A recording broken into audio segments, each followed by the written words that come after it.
Um padre foi ver minha tia, ouviu ela falando com aquela outra voz, viu ela tentando escapar do quarto onde a mantínhamos. Ele precisou ajudá-la a se conter e sentiu sua força sobre-humana, enquanto o insultava, enquanto dizia coisas dolorosas para ele que, ao ver como o afetavam, pareciam verdade. Depois, ele disse ao meu tio que não podia fazer nada para ajudá-la e nunca mais o vimos. Estávamos completamente sozinhos.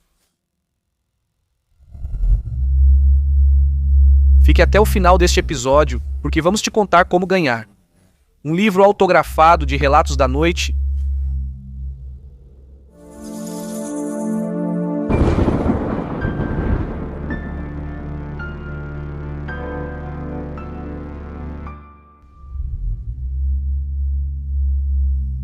Bem-vindos a mais um episódio de Outubro de Relatos da Noite, onde, como vocês já devem ter notado, temos trazido para vocês algumas das histórias mais assustadoras que recebemos nos últimos meses. E que, claro, tínhamos que guardar para este mês, para o mês mais assustador do ano, para o nosso Outubro de Relatos. Lembramos vocês de se inscreverem, caso ainda não tenham feito isso, para que façam parte desta comunidade, da melhor comunidade da internet. E sem mais delongas, vamos nessa. Acabaram-se as desculpas? É hora de começar o episódio de hoje de Relatos da Noite. Inscreva-se. Olá, comunidade. Meu nome é Ivana, essa história aconteceu há alguns anos, em 2016, quando eu tinha 12 anos. Sou de Ciudad Obregón, Sonora, e isso aconteceu em São Carlos durante as férias de verão. Minha mãe tinha alugado um condomínio na praia por uma semana para passarmos todos juntos, meus pais, meu irmão e eu. Era um condomínio bonito, de frente para o mar, com grandes janelas de vidro. Tudo parecia perfeito, mas na primeira noite algo estranho foi sentido, já bem de madrugada. Meu irmão e eu ouvimos risadas no corredor, mas não de adultos, e sim risadas de crianças. Pensamos que eram filhos dos vizinhos, pois o local estava cheio de famílias. Meu irmão e eu apenas rimos também, tentando não ficar assustados, e voltamos a dormir sem pensar muito nisso. Mas na segunda vez não era isso. Aconteceu algo ainda mais estranho. Eu estava deitada, já tinha adormecido assistindo TV. Quando ouvi meu irmão me chamar do banheiro, ele disse: "Ei!" Ivana, me passa uma toalha, por favor. Me levantei, fui até o banheiro e perguntei: "Qual você quer?" Ele não respondeu, empurrei a porta, mas estava trancada. Então, de dentro, ouvi sua voz, de novo a da branca. Passei a toalha por baixo da porta e, nesse momento, ouvi a voz do meu irmão atrás de mim. "Na cama, o que você está fazendo?" Me virei. Meu irmão estava lá, sentado, como se tivesse acabado de acordar, e me disse que não tinha se levantado, que estava dormindo há um tempo, que eu tinha acabado de acordá-lo. Falando ali, sozinho no banheiro, nós dois ficamos em silêncio, apenas ouvindo o barulho da água caindo no chuveiro. Minha mãe entrou para ver o que estava acontecendo, mas não encontrou nada além do chuveiro aberto no banheiro, cheio de vapor. Com certeza tinha sido o vento, uma confusão por termos adormecido. O que ela disse não fazia sentido, mas as pessoas preferem crer em qualquer coisa do que aceitar o inexplicável. Como podem imaginar, naquela noite não consegui dormir. Já de manhã, minha mãe me disse que antes de dormir tinha ouvido passos no corredor do condomínio, como se alguém estivesse andando descalço de madrugada. Meu pai disse que com certeza era gente voltando da praia lá fora, mas eu já tinha certeza de que não, de que tinha sido dentro. Diziam que eram passinhos curtos de criança. E além disso, mesmo que tivesse sido lá fora, seria muito estranho uma criança estar acordada às 3 da manhã. No terceiro dia, todos nós fomos para a piscina e quando voltamos, a porta do armário do quarto onde dormíamos estava aberta. Minha mãe ficou brava porque dizia que tínhamos deixado tudo bagunçado, mas eu tinha quase certeza de que tinha fechado antes de sair. Naquela noite, enquanto jogávamos no celular, ouvimos uma risada dentro do armário, uma risada baixinha. como se alguém tentasse não ser ouvido. Achamos que era o vizinho, mas o armário não dava para outro apartamento, e sim para o banheiro. Meu irmão, que sempre foi mais corajoso, se aproximou, abriu a porta e disse: "Tem alguém aí?" Nada, só o reflexo do banheiro no espelho do fundo. Ele fechou a porta e foi dormir. Eu adormeci com a sensação de que alguém estava nos observando. E naquela noite sonhei com um menino que tinha o mesmo rosto do meu irmão, embora eu soubesse que não era ele. No sonho, ele falava comigo do corredor do condomínio, me pedia para sair com ele, para acompanhá-lo. Acordei de repente, encharcada de suor. Eram 3h27 da madrugada. Então, já completamente acordada, ouvi passos do lado de fora do quarto, passinhos rápidos e depois uma batidinha suave na porta. Não abri, é claro que não abri. No dia seguinte, contei para minha mãe, que pediu que eu não falasse nada ao meu irmão para não assustá-lo mais. E naquela mesma noite aconteceu algo pior. Minha avó, que tinha vindo passar o fim de semana com a gente, dormiu no sofá da área comum por volta das 12 horas da manhã. Ela ouviu alguém caminhando em direção à cozinha, abriu os olhos e viu um menino magrinho na escuridão. Ela presumiu que era meu irmão. Falou baixinho com ele: "Não consegue dormir, meu amor?" O menino ficou parado na frente dela, mas não respondeu. Ela me contou que ele tinha a mesma altura, o mesmo pijama, o mesmo rosto do meu irmão, mas que não disse nada. Que ele apenas se virou e caminhou em direção ao corredor dos quartos. Minha avó se levantou para segui-lo e, ao chegar no quarto, viu que meu irmão dormia profundamente na cama, foi o que ela disse. Ela disse que sentiu um frio horrível, como se o quarto estivesse dentro de um congelador. De repente, nas últimas noites, todos dormimos com as luzes acesas. No último dia, enquanto minha mãe guardava as malas, eu fiquei sozinho no quarto e estava pegando algumas coisas. Quando ouvi alguém me chamar com uma voz infantil, bem suave, dizendo meu nome, pensei que fosse meu irmão, mas quando saí no corredor vi que ele estava lá fora com meus pais. Voltei para o quarto e fiquei parada, vi meu reflexo no espelho e atrás de mim estava ele. Ele fez uma criança idêntica ao meu irmão, mas muito pálida, com os olhos extremamente arregalados. Ele me olhava, não se mexia, não parecia tentar me assustar. Eu não disse nada, não gritei, só saí do quarto e entrei no carro sem olhar para trás. Minha mãe me perguntou o que eu tinha, mas eu não disse nada, não tinha nada. Voltamos para a Ciudad Obregón. Naquela mesma tarde, tudo voltou ao normal, até que algumas semanas depois ninguém mais falava da viagem. Acordei à meia-noite porque ouvi alguém rezando no quarto ao lado. Era a voz de uma criança, rezava bem devagar, como em sussurros. Me levantei e fui até o quarto do meu irmão, mas ele estava dormindo, estava acontecendo de novo. Voltei ao meu quarto e a voz continuou por alguns segundos até parar de repente. Desde então, nunca mais ouvi, mas nunca tive coragem de perguntar se mais alguém ouviu isso na casa. Acho que aquele menino veio conosco.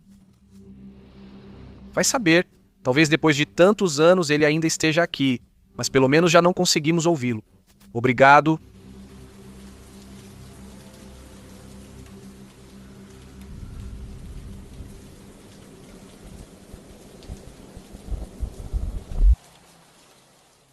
Olá, Aurel, e olá, comunidade. Meu nome é Mariela e sou de Santiago do Chile.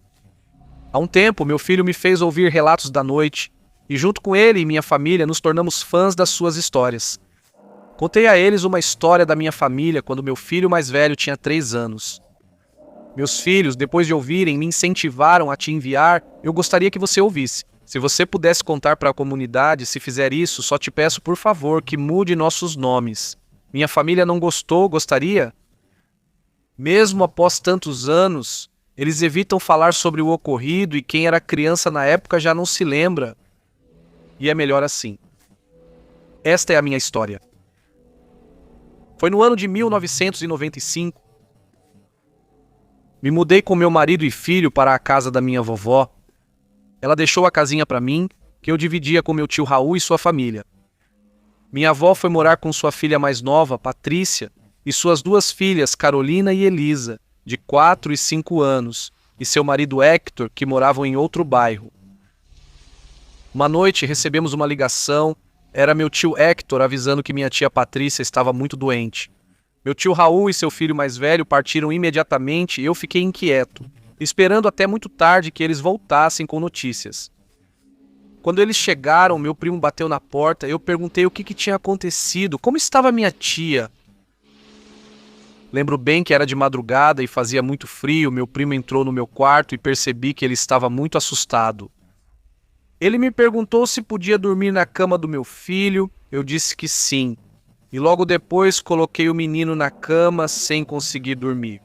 Meu primo me perguntou se eu tinha uma Bíblia. Eu perguntei por quê e ele respondeu: porque estou com muito medo. Amanhã eu te conto, não posso falar agora. Ele estava completamente pálido, naquela época eu não tinha Bíblia nem nada disso, né? Eu não acreditava em absolutamente nada. No dia seguinte, ele nos contou por cima o que tinha acontecido, disse que minha tia parecia possuída, que não era ela. Contou que viu que ela tentou se esfaquear, que tinha uma força descomunal e que o que mais o impressionou foi a maneira como ela falava, as coisas que ela dizia. Mas ele não quis entrar em detalhes, só repetia que estava morrendo de medo, que nunca ia superar isso. Nesse dia, combinamos de ir vê-la. Meu primo não quis e me pediu para deixar meu filho em casa. Ele disse que não era bom levar as crianças. Ele ficou cuidando dos meus sobrinhos e do meu filho, então fomos eu, meu tio Raul, a esposa dele e meu marido. Ao chegarmos, minha vovó e o marido da minha tia estavam muito nervosos. Eles passaram a pendurar cruzes de galhos do parque e linha vermelha nas portas e janelas. Disseram a eles que isso ajudaria? Entrei no quarto onde ela estava, minha tia estava deitada, parecia mal, reclamava muito de dor de cabeça e pedia para apagarem as luzes porque estavam incomodando. Então a casa estava na penumbra com um clima bem pesado. Nesse dia ela me pediu para acompanhá-la ao banheiro, estava difícil para ela andar. O banheiro ficava bem em frente ao quarto dela, com um espelho grande sobre a pia. Eu a acompanhei. Ela abaixou um pouco a cabeça e se olhou no espelho, me olhou através dele. E então ela começou a rir, mas não era uma risada normal, era rouca, assustadora, ela nunca tinha rido daquele jeito. Sua mandíbula parecia deslocada de tão aberta como em filmes de terror. Curiosamente, esse era o único cômodo sem cruz de parque na janela. Tiramos ela do banheiro e a colocamos em uma cadeira na sala. Ela falava com uma voz quase masculina, dizendo coisas ofensivas para todos nós que estávamos por perto, coisas muito ofensivas, reais. Ao ouvir, meu marido levou minhas sobrinhas pequenas para fora. Como pudemos, a levamos de volta para o quarto. Era incrível a força que ela tinha, principalmente considerando o quanto era magrinha. Ela lutava, ria. Eu, assim como meu marido, quis sair correndo, mas reagi e pensei: como vou embora? É minha tia, então comecei a falar com ela, a pedir para que ela reagisse.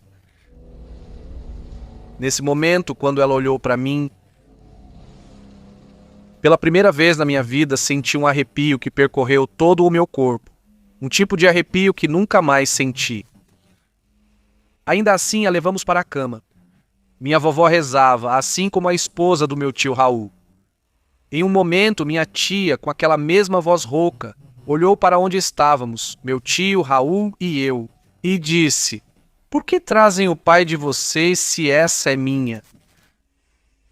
E de repente a porta do quarto se fechou sozinha.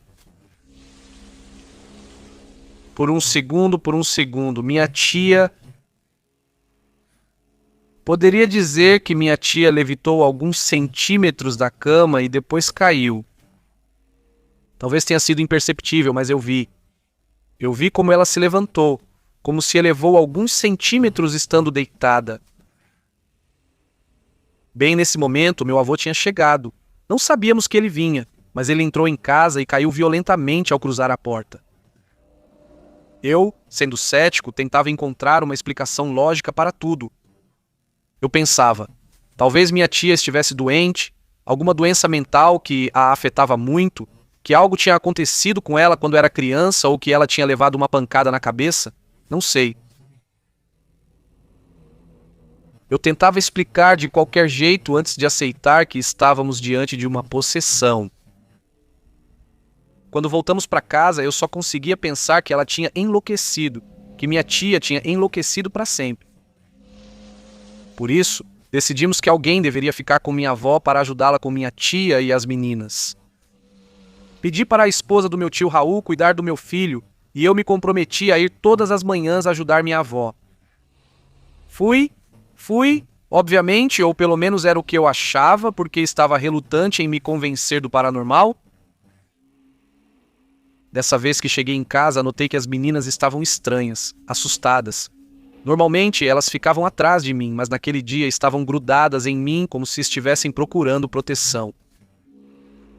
Naquela noite, minha tia reclamava que não conseguia dormir e se sentia mal. Minha avó tinha enchido o quarto com cruzes feitas de madeira e não parava de rezar. O marido da minha tia, Hector, trouxe um padre.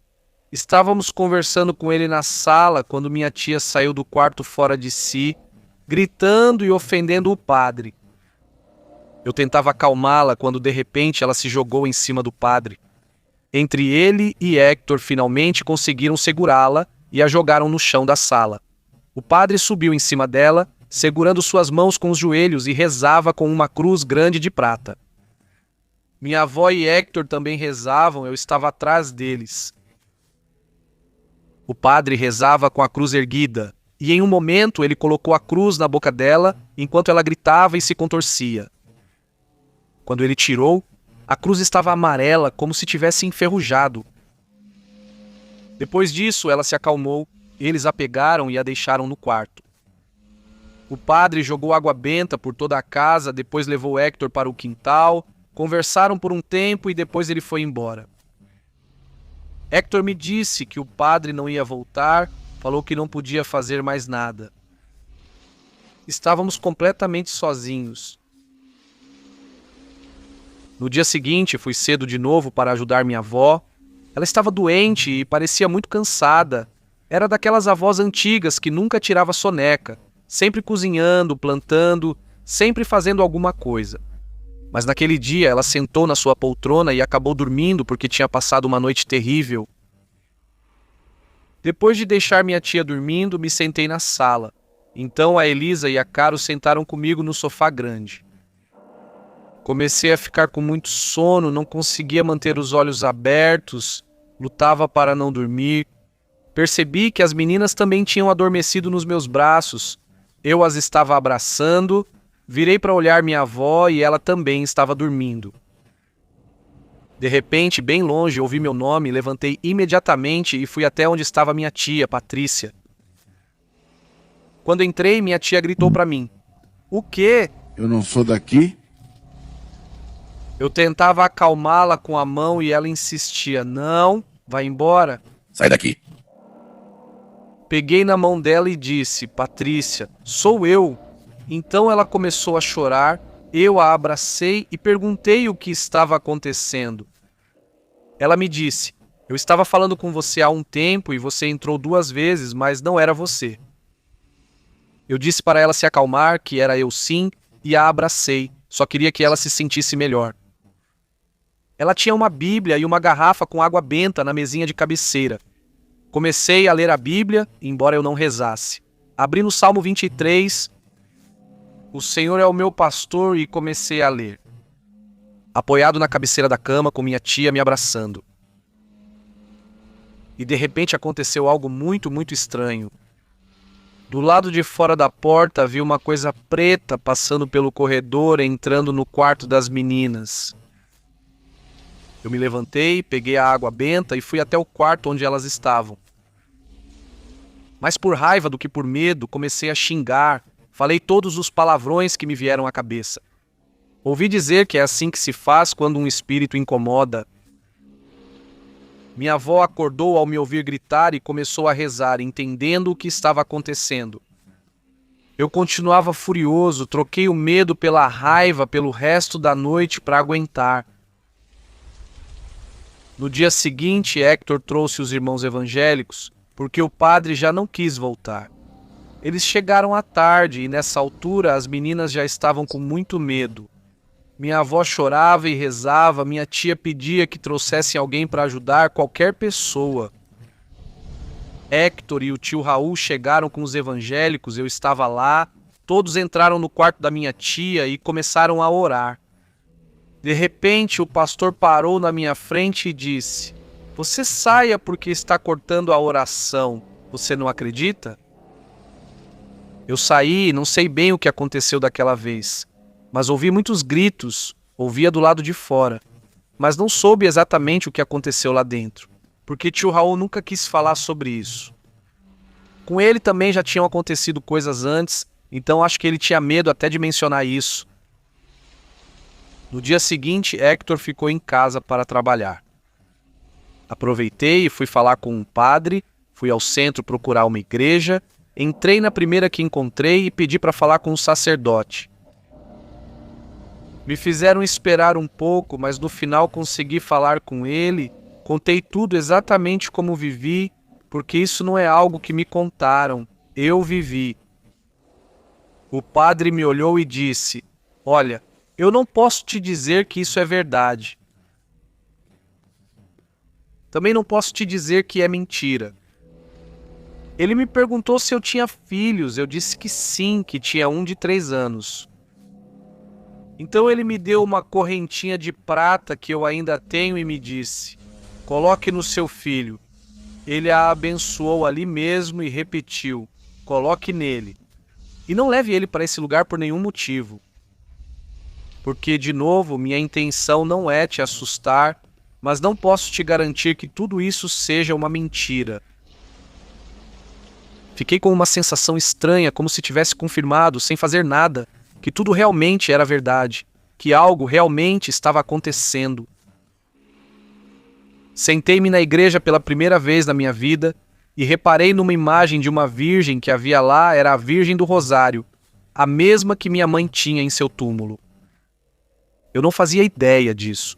Naquele momento, dessa coincidência tão estranha, saiu do fundo da minha alma prometer a ela que iria rezar por 9 quintas-feiras seguidas. Eu ajudava minha tia.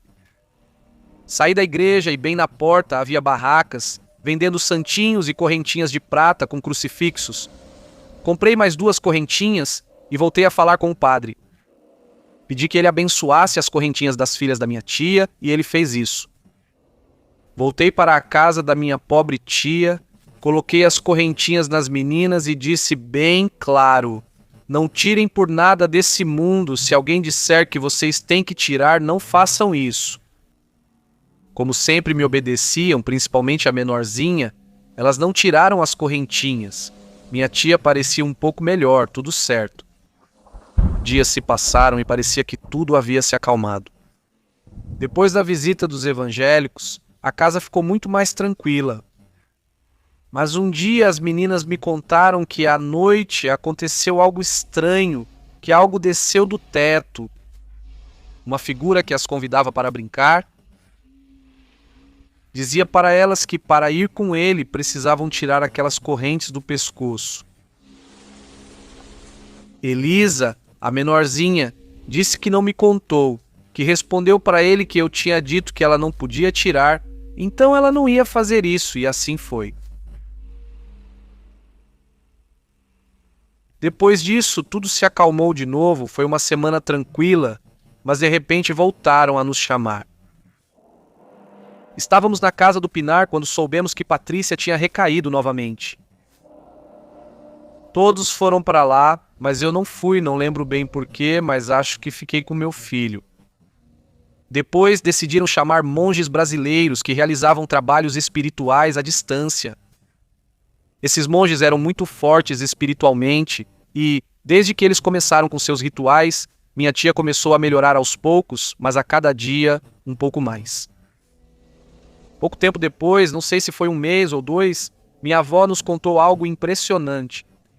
A vizinha da frente estava passando pelo mesmo que Patrícia, mas na vizinha estavam fazendo curas de sono, internavam ela e a faziam dormir.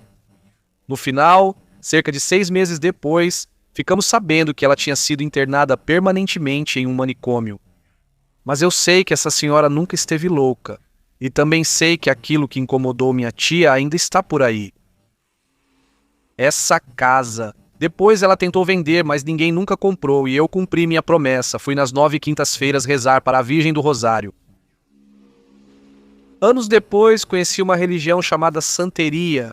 Hoje sou santera e me dedico a ajudar pessoas que têm esse tipo de problema. Tenho, claro, mais histórias que vivi nos últimos anos e espero poder contá-las em breve.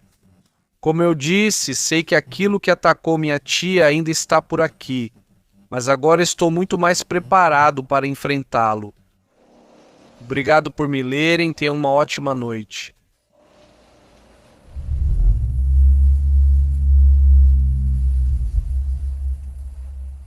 E obrigado a vocês por continuarem aqui. Já estamos quase sobrevivendo a este episódio, embora ainda nos reste mais uma história, bastante assustadora. No entanto, queremos dizer que, para comemorar que nosso livro Relatos da Noite já está disponível na Espanha, com uma edição 100% espanhola, vamos sortear 5 livros no Instagram e 5 no TikTok. Vai lá nos seguir e comente. Eu quero um livro para participar. Estamos como RDL no oficial em ambos os lugares. Qualquer outra conta que tenha pontos, traços ou números, qualquer outra é falsa. RDL no oficial é a única real, a única verdadeira. Claro, também vamos sortear 5 livros por aqui. Comente mencionando Outubro de Relatos e você já estará participando. O livro vai chegar até você, não importa onde você esteja ouvindo. Continuamos.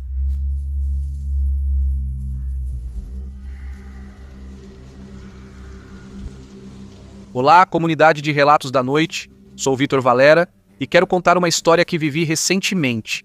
E, bem, aprendi que nem sempre é adequado encontrar o que a gente está procurando. Isso aconteceu há apenas 2 semanas em San Pedro Cholula, Puebla, especificamente nos Cerros Zapotecas. Um lugar que, além de ser uma reserva ecológica, é conhecido por algo mais sombrio, uma caverna que, segundo dizem, é habitada pelo diabo. Dizem que lá dentro são feitos pactos, que as pessoas já viram figuras sombrias e que o tempo não passa do mesmo jeito quando você entra, quando você está lá.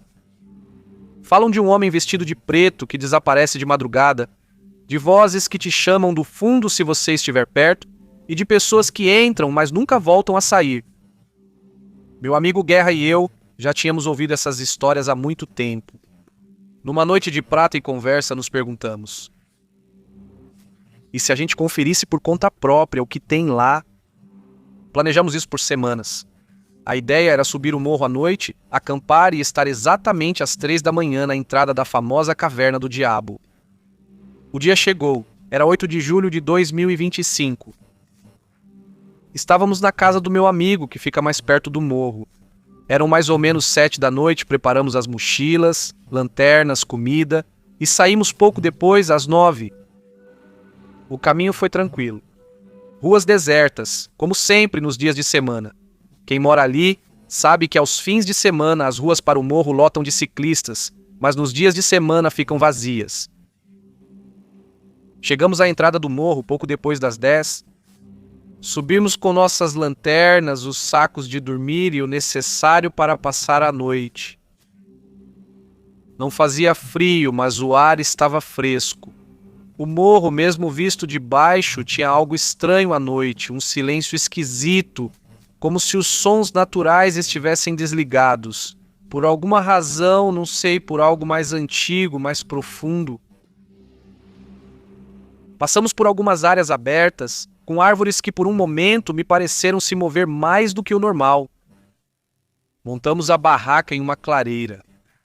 Devia ser umas 11h30, quando já estávamos prontos para dormir um pouco antes de continuar subindo para a caverna. O céu estava completamente preto, sem lua nem estrela. Guerra teve dificuldade para dormir. Eu fechei os olhos, mas o que vivi ou sonhei, não sei como explicar, me marcou profundamente. Às 12h37 senti que algo tocava a barraca. No começo pensei que fosse o vento ou algum bichinho, mas depois ouvi uma respiração difícil, lenta, muito perto do meu ouvido. Mas do lado de fora...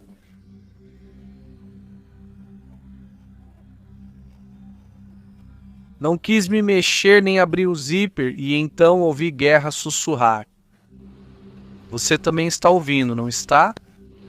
Não respondi. Não sabia se ele estava falando dormindo ou se também estava ouvindo. Passaram-se alguns minutos. O som parou e depois não se ouviu mais nada. Quase às 2h, nós nos levantamos, não conseguíamos dormir. O ambiente estava opressivo, como se algo apertasse o nosso peito. Recolhemos tudo e começamos a caminhar em direção à trilha que levava à caverna. Guerra começou a ficar para trás. Perguntei se ele estava bem e ele só disse, "Guei." Não tenho certeza se isso é uma boa ideia. Já estamos aqui, aguenta firme, respondi. E justamente nesse momento ouvimos passos atrás de nós, claros, secos, como se alguém estivesse nos seguindo. Nós paramos, não havia ninguém, nem um grilo, nem o vento, né? O morro parecia prender a respiração. Talvez fosse a Vita. Eles zombavam de mim, mas naquele momento a verdade me emocionava. Por isso, exatamente, tínhamos ido, mas meu amigo estava com outra expressão, né? Estava pálido, como se soubesse que algo ia acontecer. Pouco depois a encontramos. A entrada da caverna não estava sinalizada. Era apenas uma abertura entre pedras negras e terra úmida. De fora já se sentia uma escuridão diferente, como se a luz não pudesse entrar, ali. Acendemos as lanternas e entramos. O cheiro foi a primeira coisa, uma mistura de ferro velho com terra podre. Depois, as lanternas começaram a piscar como se estivessem descarregando, e nossas vozes começaram a soar estranhas. Eu falava, mas a voz de Guerra soava como se viesse daquele outro lugar, mais lenta, mais distorcida, distante. Em uma das paredes havia marcas de mãos não pintadas, mas afundadas nas pedras. Avançamos um pouco mais e então ouvimos o pior daquela noite. Um choro de criança. Ah! Você está ouvindo isso? Eu perguntei. Não, respondeu Guerra, mas o rosto dele dizia o contrário. Era impossível. Como poderia haver um bebê àquela hora, naquele lugar? Já eram mais ou menos 13h20 quando entramos no fundo de uma fenda na rocha. Já eram mais ou menos 3h20 quando encontramos no fundo uma fenda na rocha. Dentro havia uma espécie de figura feita com galhos, cabelo comprido que parecia humano e ossos de animal.